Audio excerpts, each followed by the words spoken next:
മക്കളെ, നമ്മുടെ 9ാമത്തെ ചാപ്റ്ററിൽ ഇന്റലക്ച്വൽ പ്രോപ്പർട്ടി റൈറ്റ്സ് എന്ന് പറഞ്ഞിട്ടുള്ള ഒരു ടോപ്പിക് നിങ്ങൾ കാണുന്നുണ്ട് അല്ലേ? പല ആൾക്കാർക്കും ഡൗട്ടാണ്, ഇതെന്താ എവിടെ തപ്പി നോക്കി കഴിഞ്ഞാലും വളരെ അടിപൊളിയായിട്ട് ക്ലാസ്സുകളൊന്നും കാണുന്നില്ല. അത് പിന്നെ എജുപോർട്ടിൽ മാത്രമല്ലേ കാണുള്ളൂ അല്ലേ?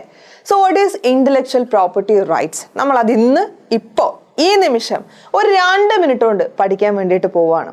ഇന്റലക്ച്വൽ പ്രോപ്പർട്ടി എന്താണെന്ന് നിങ്ങൾ ആദ്യം അറിയണം. എന്താ ഇന്റലക്ച്വൽ പ്രോപ്പർട്ടി എന്ന് വെച്ച് കഴിഞ്ഞാൽ, നിങ്ങൾ സ്വന്തമായിട്ടൊരു കവിത എഴുതി അത് മറ്റാരും പബ്ലിഷ് ചെയ്യാൻ പാടില്ല, നിങ്ങൾ അനുവദിക്കുന്ന ആൾക്കാർ മാത്രമേ പബ്ലിഷ് ചെയ്യാൻ പാടുള്ളൂ.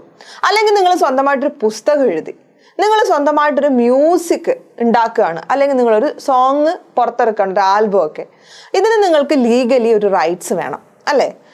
അവിടെയാണ് ഇന്റലക്ച്വൽ പ്രോപ്പർട്ടി എന്താണ്, ഇന്റലക്ച്വൽ പ്രോപ്പർട്ടി റൈറ്റ്സ് എന്താണ് എന്നുള്ളതിന്റെ ഇമ്പോർട്ടൻസ് ഉള്ളത്. സോ ആദ്യം നമുക്ക് നോക്കാം. ഇന്റലക്ച്വൽ പ്രോപ്പർട്ടി എന്ന് വെച്ച് കഴിഞ്ഞാൽ any original creation of the human intellect such as artistic, literary, technical or scientific creation. ഈ പറയുന്നതിൽ എന്തെങ്കിലും നിങ്ങൾ സ്വന്തമായിട്ട് നിങ്ങളുടെ രീതിക്ക്, ലോകത്തിൽ മറ്റാരും ചെയ്തിട്ടില്ല, നിങ്ങൾ മാത്രമേ ചെയ്തിട്ടുള്ളൂ എന്ന രീതിക്ക് കൊണ്ടുവരുന്നുണ്ടെങ്കിൽ, അല്ലെങ്കിൽ അങ്ങനെ ഒരു സാധനം നിങ്ങൾ ഡെവലപ്പ് ചെയ്യുന്നുണ്ടെങ്കിൽ അതിന് നമ്മൾ ഇന്റലക്ച്വൽ പ്രോപ്പർട്ടി എന്ന് പറയും. ഇനി ഈ പറയുന്ന സാധനം, നിങ്ങളുടെ ഈ ഒരു മെത്തേഡ്, അല്ലെങ്കിൽ നിങ്ങളുടെ ഈ ഒരു ആർട്ടിസ്റ്റിക് കഴിവ്, അല്ലെങ്കിൽ നിങ്ങളുടെ ഈ ഒരു ബുക്ക് എന്നൊക്കെ പറയുന്നത് നിങ്ങൾക്ക് ലീഗലി റിസർവ് ചെയ്യാം. Which means given to the inventor, IPR given to the inventor or creator to protect his invention or creation for a certain period of time. ഒരു നിശ്ചിത കാലത്തേക്ക് നിങ്ങൾ ഉണ്ടാക്കിയിട്ടുള്ള ആ ഒരു പെർട്ടിക്കുലർ സാധനം, അത് വാട്ട് എവർ ഇറ്റ് ഈസ്, അതൊരു ചിത്രമാവാം, അതൊരു പാട്ടാവാം, അതൊരു നോവലാവാം, അത് ആ ഒരു സർട്ടൻ പീരീഡിലേക്ക് മറ്റാർക്കും കോപ്പി ചെയ്യാൻ പറ്റില്ല, അത് നിങ്ങൾക്ക് മാത്രം ഉള്ളതാണ്.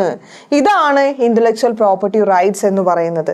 So these legal right confer an exclusive right to the inventor or creator or his assignee. ആര് കൂടിയുണ്ട്? ഒരു അസൈനി കൂടിയുണ്ട്. ഞാനൊരു പുസ്തകം എഴുതിയിട്ട് അത് നമ്മുടെ സൽസബിൻ സാറിനോട് പറയാണ്, സാർ ഇതിൻ്റെ റൈറ്റ്സ് വെച്ചോളൂ, സാറിന് അത് എന്ത് വേണേലും ചെയ്യാം. So that is assignee to fully utilize his invention or creation for a given period of time. ഇതാണ് ഇന്റലക്ച്വൽ പ്രോപ്പർട്ടി എന്ന് പറയുന്നത്. 2 തരത്തിലാണ് ഇന്റലക്ച്വൽ പ്രോപ്പർട്ടി നമുക്കുള്ളത്.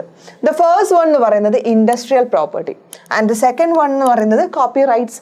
ഇൻഡസ്ട്രിയൽ പ്രോപ്പർട്ടി എന്ന് വെച്ച് കഴിഞ്ഞാൽ എന്തെങ്കിലും സാധനങ്ങൾ ഉണ്ടാക്കാൻ വേണ്ടിയിട്ടുള്ള സാധനങ്ങളോ, അല്ലെങ്കിൽ നമുക്ക് കൊമേഴ്ഷ്യലൈസ് ചെയ്യാൻ പറ്റിയ സാധനങ്ങളോ നമ്മൾ ഇതുപോലെ IPR വാങ്ങിച്ച് റിസർവ് ചെയ്ത് വെക്കുന്നതാണ്. അതെന്താവാം?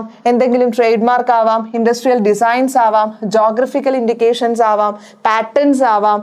ഇനി ഈ പറയുന്ന കോപ്പി റൈറ്റ്സ് ആണെങ്കിലോ നമ്മൾ നേരത്തെ ഡിസ്കസ് ചെയ്തതുപോലെ ലിറ്റററി, ആർട്ടിസ്റ്റിക് വർക്ക്സ് അങ്ങനെയുള്ള രീതിക്കാണെങ്കിൽ നമ്മളതിന് കോപ്പി റൈറ്റ്സും ആണ് വാങ്ങിക്കുക. ഓക്കെ, ഇനി ഇന്ത്യയിൽ ഇത്രയും ഇന്റലക്ച്വൽ പ്രോപ്പർട്ടി റൈറ്റ്സ് ആണ് റെക്കഗ്നൈസ് ചെയ്യപ്പെട്ടിട്ടുള്ളത്. എന്തൊക്കെയാണത്?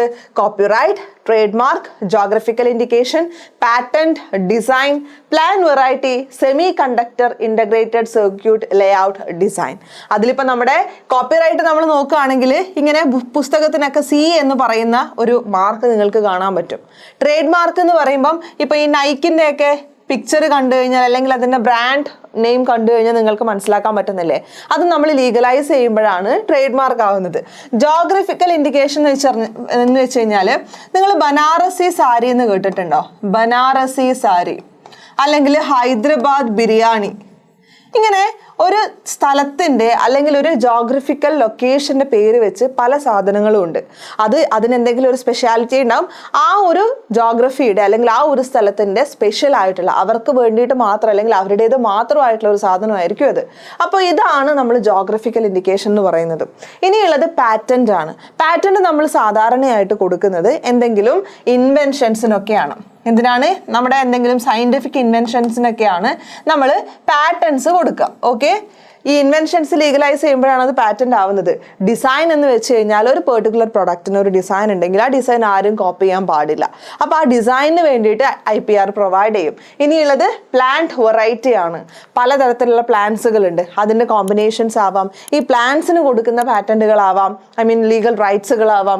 ഇനിയുള്ളത് semi conductor, integrated circuit layout design. ഓരോ ടെക്നിക്കൽ ആയിട്ടുള്ള അല്ലെങ്കിൽ ഓരോ ഇലക്ട്രോണിക് ഡിവൈസിൻ്റെ ഉള്ളിലും ഒരു സെമി കണ്ടക്ടർ നമുക്ക് കാണാൻ വേണ്ടിയിട്ട് സാധിക്കും.